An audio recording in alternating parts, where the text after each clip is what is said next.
नमस्कार, Haribhoomi news bulletin में आपका स्वागत है। आज 16 मई 2025 को वैशाख माह के कृष्ण पक्ष की चतुर्थी तिथि है। राहु काल सुबह 10:43 से दोपहर 12:23 तक रहेगा। हरियाणा में आज मौसम में बदलाव देखने को मिल सकता है। लगभग पूरे हरियाणा में बारिश की संभावना बन रही है। अब नजर डालते हैं आज की प्रमुख हेडलाइंस पर।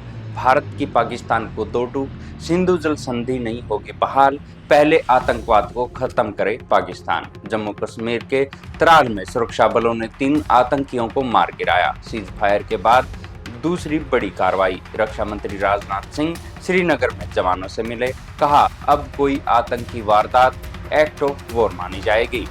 बीएसएफ की 2 चौकियों के नाम फोर्स के शहीद जवानों के नाम पर रखे जाएंगे। पाकिस्तानी हमले में दी थी शहादत।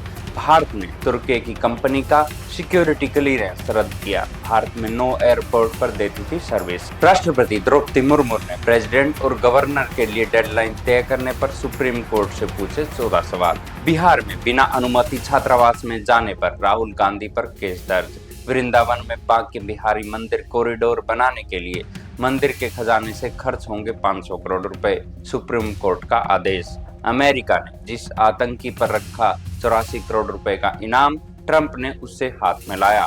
पाकिस्तान पर 2 टुकड़े होने का मंडराया संकट, बलूच नेता ने आजादी का ऐलान किया। हाई कोर्ट के आदेश के बावजूद पंजाब ने हरियाणा को नहीं दिया पानी। 21 मई से नए कोटे पर भी विरोध। पूर्व सीएम हुड्डा को हाई कोर्ट से झटका। मानेसर लैंड डील मामले में ट्रायल पर लगी रोक हटी। अब खबरें विस्तार से। सबसे पहले बात करते हैं ऑपरेशन सिंदूर की। सीज फायर के बाद भारत ने पाकिस्तान को एक बार फिर जताया है। भारतीय विदेश मंत्री एस जयशंकर ने 2 टूक कहा कि सिंधु जल संधि तब तक स्थगित रहेगी जब तक पाकिस्तान स्थायी तौर पर सीमा पार आतंकवाद खत्म नहीं करता। होंडुरास के दूतावास के उद्घाटन के अवसर पर विदेश मंत्री ने कहा कि पाकिस्तान के पास आतंकियों की लिस्ट है, इन आतंकियों को हमें सौंपे और उनके कैंप खत्म करे। पाकिस्तान की कश्मीर पर चर्चा करने के प्रस्ताव के जवाब में विदेश मंत्री ने कहा, इस पर चर्चा के लिए केवल एक ही बात बची है, पाकिस्तान पीओके में अवैध रूप से कब्जाए भारतीय इलाकों को खाली करे। जयशंकर ने कहा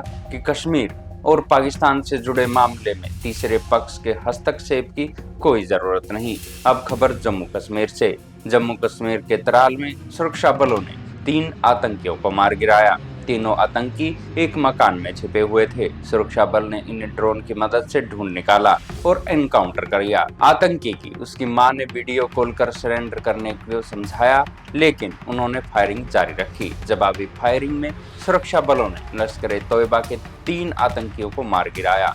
जम्मू कश्मीर में पिछले 3 दिनों में ये दूसरा एनकाउंटर है। इससे पहले शोपियां जिले के केलर में 13 मई को सुरक्षा बलों के साथ एनकाउंटर में लश्कर ए तोयबा के 3 आतंकी मारे गए थे। वहीं मणिपुर के चंदेल जिले में गुरुवार को असम राइफल और उग्रवादियों के बीच मुठभेड़ में 10 उग्रवादी मारे गए।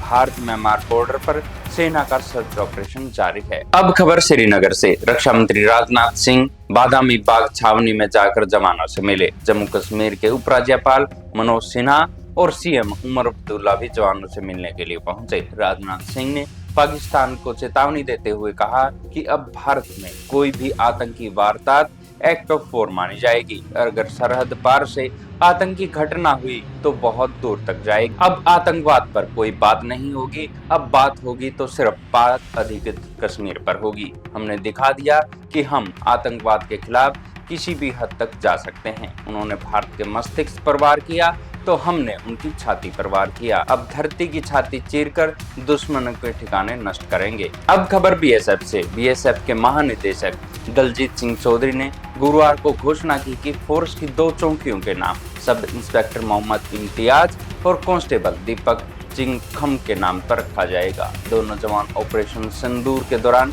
पाकिस्तान की तरफ से की गई गोलाबारी में शहीद हो गए थे। बता दें कि 7 मई को ऑपरेशन सिंदूर की शुरुआत के बाद पाकिस्तानी गोलाबारी में आर्मी के 6 और बीएसएफ के 2 जवान शहीद हुए थे, जबकि 59 जवान घायल हुए थे। इसके अलावा 28 भारतीय नागरिकों की भी जान चली गई थी। वहीं भारतीय सेना ने पाकिस्तान में 100 आतंकियों को मार गिराया और पाकिस्तान के 40 से अधिक अफसरों की जान गई। अब पाकिस्तान के दोस्त तुर्की के बारे में बड़ी खबर। ऑपरेशन सिंदूर के बाद इस बात का खुलासा हुआ था कि पाकिस्तान को चीन और तुर्की ने हथियार और ड्रोन दिए थे। इसके बाद भारत ने गुरुवार को तुर्की की कंपनी सेलेबी एयरपोर्ट सर्विस का सिक्योरिटी क्लियरेंस रद्द कर दिया है। सेलेबी दिल्ली, मुंबई, कोचिन, कन्नूर, बेंगलोर, हैदराबाद और गोवा में ग्राउंड हैंडलिंग सर्विस दे दी थी। भारत की तरफ से bureau of civil aviation security के ज्वाइंट डायरेक्टर सुनील यादव ने लेटर जारी किया। भारतीय नागरिक भी तुर्की के खिलाफ लगातार बॉयकॉट का अभियान चलाए हुए हैं। जहां तुर्की जाने वाले पर्यटक अपनी बुकिंग कैंसिल करवा रहे हैं, वहीं भारतीय व्यापारी भी तुर्की से व्यापारिक सौदे रद्द कर रहे हैं। अब बड़ी खबर राष्ट्रपति भवन से। राष्ट्रपति द्रौपदी मुर्मू ने प्रेसिडेंट और गवर्नर के लिए डेडलाइन तय करने पर सुप्रीम कोर्ट पर सवाल उठाए हैं। राष्ट्रपति मुर्मू ने पूछा कि संविधान में इस तरह की कोई व्यवस्था नहीं है, तो सुप्रीम कोर्ट कैसे राष्ट्रपति और राज्यपाल के लिए बिलों पर मंजूरी की समय सीमा तय करने का फैसला दे सकता है। राष्ट्रपति ने सुप्रीम कोर्ट से 14 सवाल पूछे हैं। मुर्मू ने राष्ट्रपति और राज्यपाल की शक्तियों, न्यायिक दखल और समय सीमा तय करने जैसी बातों पर स्पष्टीकरण मांगा है। ये मामला तमिलनाडु गवर्नर और राज्य सरकार के बीच हुए विवाद से उठा था, जहां गवर्नर ने राज्य सरकार के बिल रोक कर रखे थे। सुप्रीम कोर्ट ने 8 अप्रैल को आदेश दिया कि राज्यपाल के पास कोई वीटो पावर नहीं है। इसी फैसले में कहा गया था कि राज्यपाल की ओर से भेजे गए बिलों पर राष्ट्रपति को 3 महीने के भीतर फैसला लेना होगा। ये ऑर्डर 11 अप्रैल को सामने आया था। इसके बाद से विवाद गर्म है। अब खबर बिहार से। लोकसभा में नेता प्रतिपक्ष राहुल गांधी गुरुवार को बिहार के दरभंगा पहुंचे, जहां नया विवाद खड़ा हो गया। दरभंगा में प्रशासन की अनुमति के बिना छात्रावास में जाने पर राहुल गांधी के खिलाफ केस दर्ज किया गया।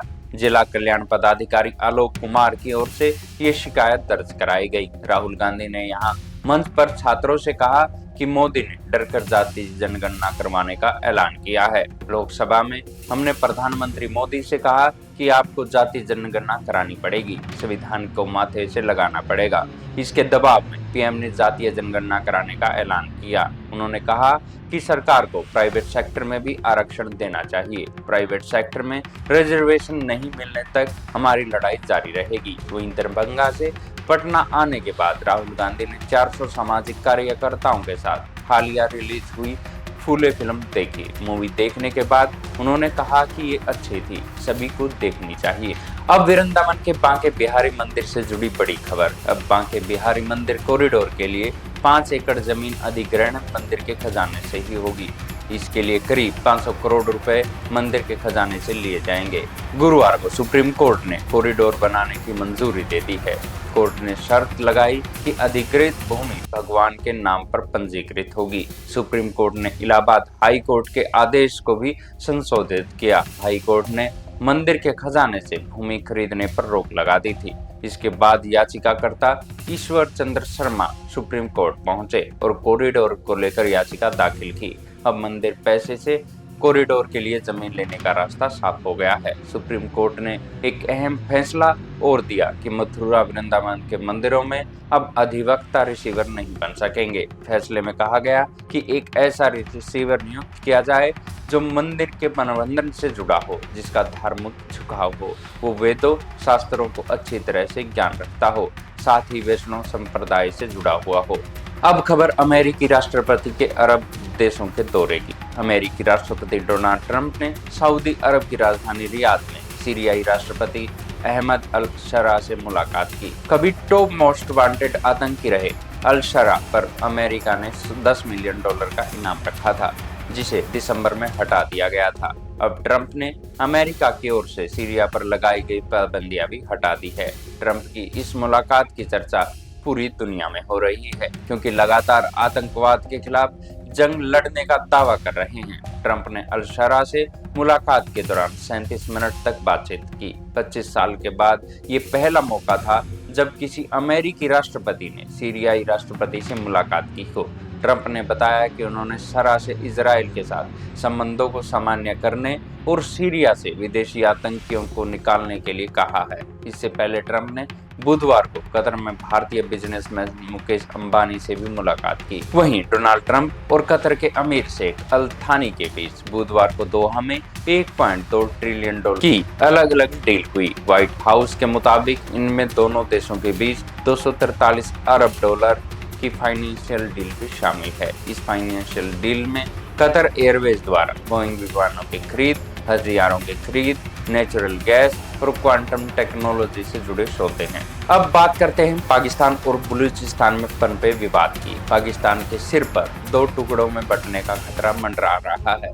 बलूच नेता मीर यार बलूच ने बुधवार को पाकिस्तान से बलूचिस्तान की आजादी का ऐलान किया। उन्होंने इसके पीछे दशकों से बलूच लोगों के मानवाधिकार हनन, किडनैपिंग और हिंसा का हवाला दिया। मीर यार बलूच ने एक्स पर पोस्ट करते हुए लिखा, बलूचिस्तान के लोगों ने अपना राष्ट्रीय फैसला दे दिया है। दुनिया को चुप नहीं रहना चाहिए, हमारा साथ देना चाहिए। उन्होंने लिखा कि बलूच लोग सड़कों पर है। उनका राष्ट्रीय फैसला है कि बलूचिस्तान पाकिस्तान का हिस्सा नहीं है। दुनिया अब और मुक्तदर्शक नहीं रह सकती।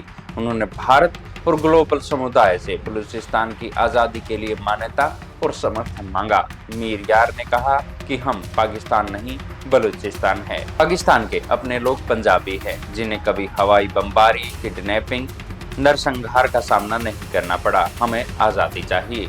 अब एक बड़ी खबर हरियाणा से। भाखड़ा व्यास प्रबंधन बोर्ड BBMB की बैठक में एक बार फिर हरियाणा और पंजाब बनने के मुद्दे पर आमने सामने आ गए हैं। बैठक में एक बार फिर हरियाणा ने 8,500 क्यूसिक पानी देने की मांग रखी, लेकिन पंजाब ने यहां तक कह दिया कि 4,000 क्यूसिक पानी अभी दिया जा रहा है, वो मानवता के आधार पर है। जब पंजाब को जरूरत होगी तो उससे वापस मांग लिया जाएगा। वहीं बैठक में हरियाणा 21 मई से नए साल का कोटा शुरू होने पर BBMB से 10,300 क्यूसिक पानी देने की मांग की।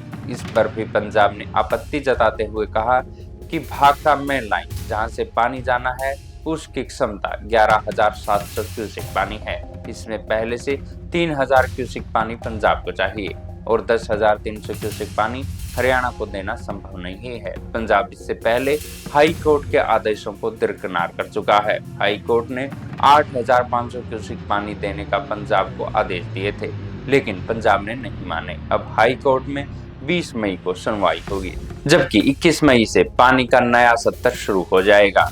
अब बात करते हैं भूपेंद्र सिंह हुड्डा के बारे में। हरियाणा के पूर्व मुख्यमंत्री भूपेंद्र सिंह हुड्डा की मुश्किलें बढ़ने वाली है। पंजाब और हरियाणा हाई कोर्ट ने मानेसर लैंड डील स्कैम में पंचकूला CBI स्पेशल कोर्ट में ट्रायल पर लगी रोक हटा दी है। करीब 4 साल से इस मामले में ट्रायल पर रोक लगी थी। हाई कोर्ट ने ऑर्डर के बाद अब CBI कोर्ट में मामले की सुनवाई शुरू होगी। इस मामले में हुड्डा समेत 33 अन्य के खिलाफ पहले से ही CBI चार्जशीट पेश कर चुकी है। इसमें पूर्व CM भूपेंद्र सिंह हुड्डा के साथ कुछ अफसर और बिल्डर भी CBI के आरोपी बनाए हैं। 2019 में CBI ने ट्रक भरकर 80,000 पेजों की चार्जशीट कोर्ट में पेश की थी। बता दें कि मानसर जमीन घोटाले में आरोप है कि बिल्डरों ने सरकार से मिली भगत कर 400 एकड़ जमीन औने पौने दामों में किसानों से खरीदी थी। इससे किसानों को करीब 15,000 करोड़ रुपए का नुकसान हुआ था।